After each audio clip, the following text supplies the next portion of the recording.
Hello again, it's Noob, and in front of you just see a box that a lock came in era Invincible. And if you are in Europe, especially the UK, you're probably very aware of era. Very common lock brand, do lever locks, lever padlocks, Euro cylinders, all sorts of different types of locks, rim cylinders, etc., etc. Very common. And this is an Invincible. This is a 3-star British Standard lock. It says high security, resists picking, snapping, drilling and bumping. And this particular lock is a bit strange. Have a look at that era symbol there.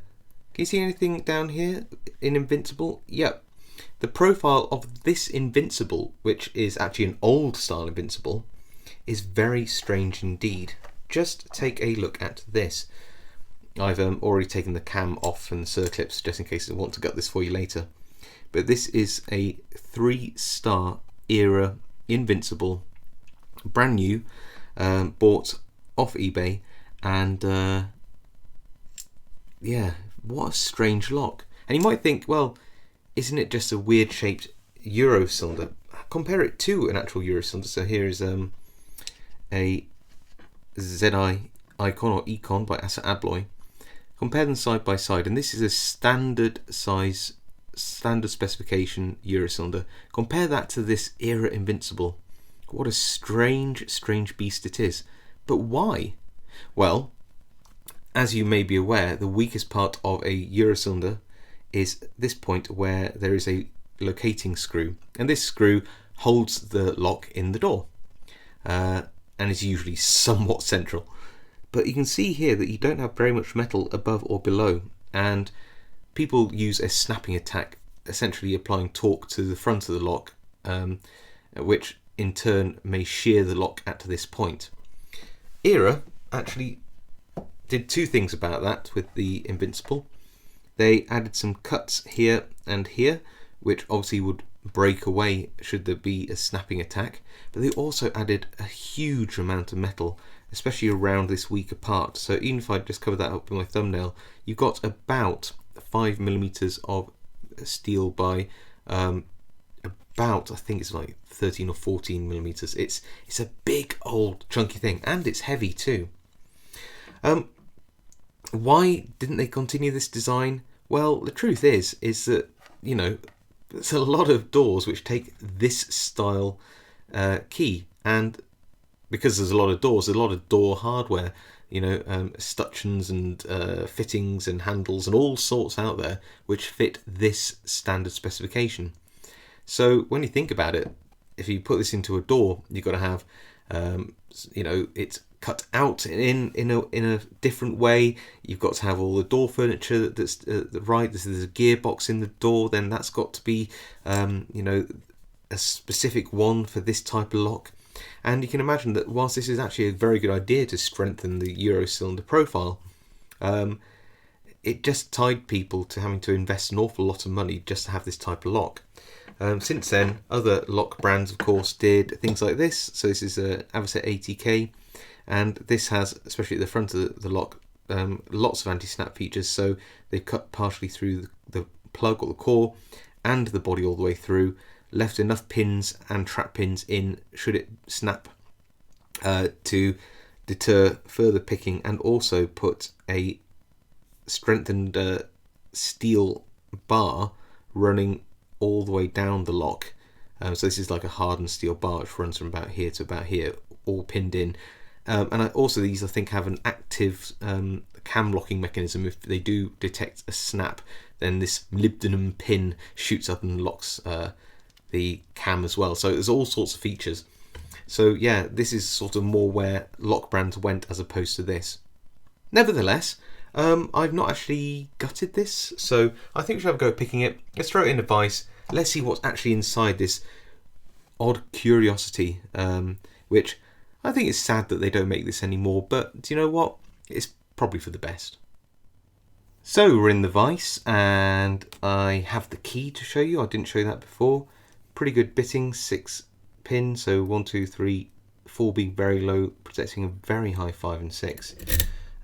Feels a bit dry. I don't think it's been lubed for a long time, this lock, but that's the way it came, so I'm going to leave it.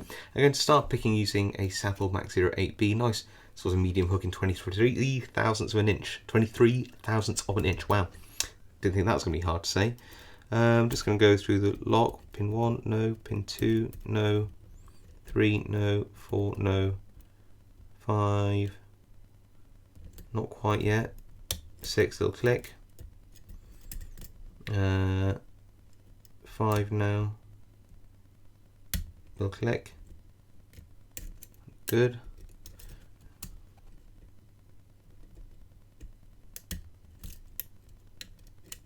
Okay, so let's just test that pin 6 now.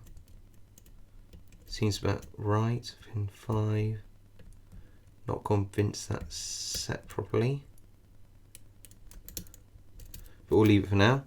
Let's check it with some shorter hook, maybe the Sparrows hook here. Pin 1, pin 2, pin 3, little click.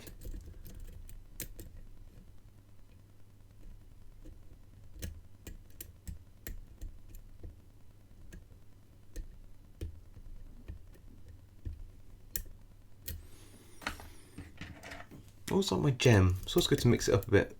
I'm struggling to find binding pins. Ah, pin 2. That's what needs to be set. Okay, pin 1 now. Little pin 1 movement there. That's a counter rotation. Where else do we need to go? Oh, drop back into a full set. So 4, 3, 2, and 1 all seem to be set. That's good stuff. All right. So where are the last binders? Where am I going to find that counter rotation? We're clearly in a full set. So there's going to be, I think it's pin 5.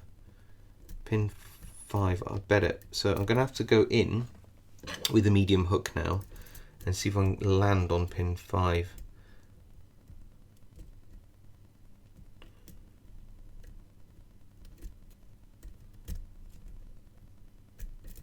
Just double check. Pin 1 set, pin 2 set, pin 3 set, 4 ain't going anywhere, 5 now. Oh, overset pin 5. Just got it back, but I think that means that I need to probably pick a pin or two at the front of the lock now. Pin 2, there we go. Pin 1 again, no. 1, 2, 3, 4. So it's really going to be a case of trying to set pin 5 without oversetting probably pin 4, or oversetting pin 5 for that matter. Here we go, try again. We got it, there we go, just a more gentle touch and we are open. Now, gutting this. Wow, where on earth do I start? I haven't really got a clue, I'll be perfectly honest with you. I've not gutted it before, I wasn't even tempted to try. I've got some segmented followers. And I've got a bent pin. So I might try a segmented follower approach. So what I need to do is put a key in here and then gently push this bit out of the way and then move that. So let's have a look. Yeah, make sure that is rotated a little bit more.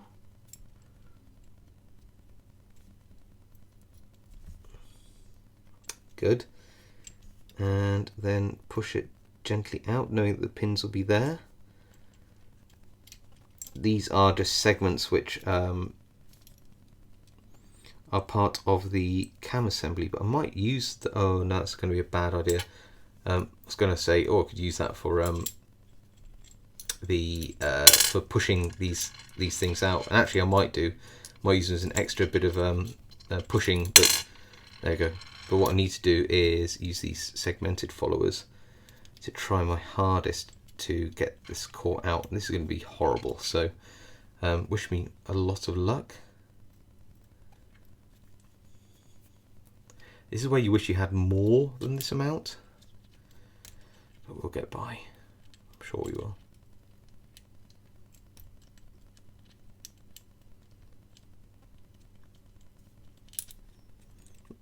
With these, you want to make sure that you push.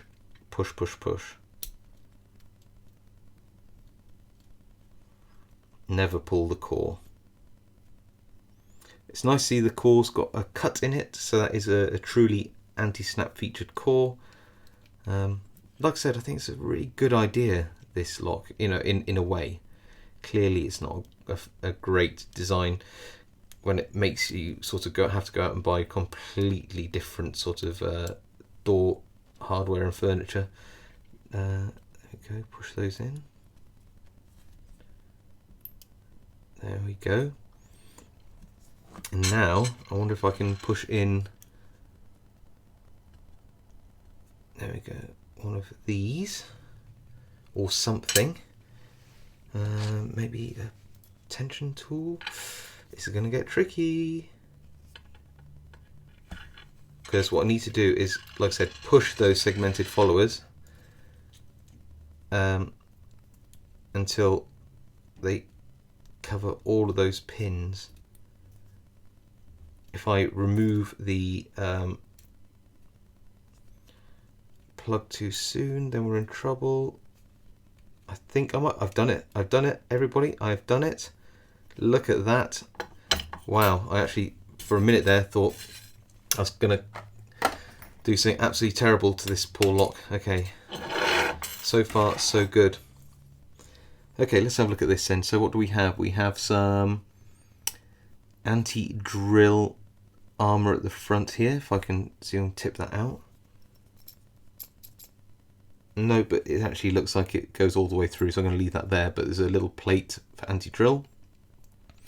Anything else there? We've got mostly sawn through cylinder, which would leave the last two pins if somebody did manage to snap this, but they would need an awful lot of force. So let's pin 1. I'm expecting these pins to be standard, apart from maybe a couple of steel anti-drill pins, because that's the sort of lock that this is. Oh, 3, 4, 5, and because this is, oh, look at that. That is a small master wafer, although it looks like a whole pin. That is a master wafer there, I believe, unless there's a driver pin that's too short and it's actually just fallen into the keyway, but I don't think that's the case. I think that that's a master wafer, so that would make me think that there are inside here that there are some master wafers as well. I did get this lock in a bundle, so it could be that these were just spare that weren't needed anymore. So okay, no master wafers there. That's a lovely steel spool. I'm expecting 2 to be a standard pin because it seemed to hold us back, and the key needs to be reset. So, oh, well, it is, but it's in 2 parts. So this is also mastered.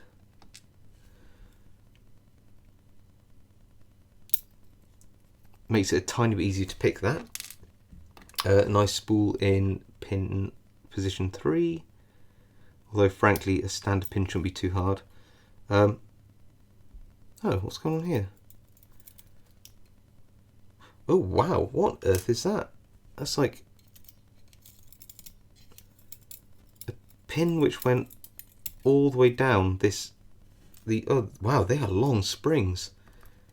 I didn't expect that. Look at that, how long the springs are. And this, what is that? We're going to explore that in a minute. Okay, I'll keep going, Spool. And oh, I need to move a segment out.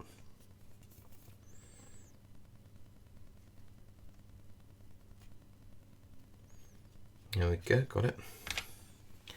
Last pin is, yep, it's a standard, but so This is a, well, let's put this down gently somewhere over here and let's explore this together. So what we have is two positions where standard pins would be, which are master wafered, which makes it a tiny bit easier to pick, but probably not an awful lot, just due to the fact that these are in the standard pin positions. And then you've got some lovely spools, and then something I've never seen before, which would be inserted into the spring like this. I've never seen that. That is so weird. This is definitely an anti-bump pin. I've not seen this particular type before, but it's got anti-drill with all its sort of steel pins and plate here. It's anti-snap because of the body itself and this cutaway in the plug and body. It's anti-pick, I guess, because it's got some spools in it. That's pretty standard. And it's anti-bump because it has this very strange bump mechanism where you have this sort of floating pin, which, yeah, just never really seen before. Very cool, but I wasn't expecting it. I wondered why. Yeah, that's so strange. Anyway, that's the quite rare old style era Invincible. A really fun lock, and yeah, certainly one that I would recommend you picking up if you ever get the chance. Alright, hope you found that interesting. Now I've got to figure out a way to piece this lock back together. Alright, wish me luck. Bye.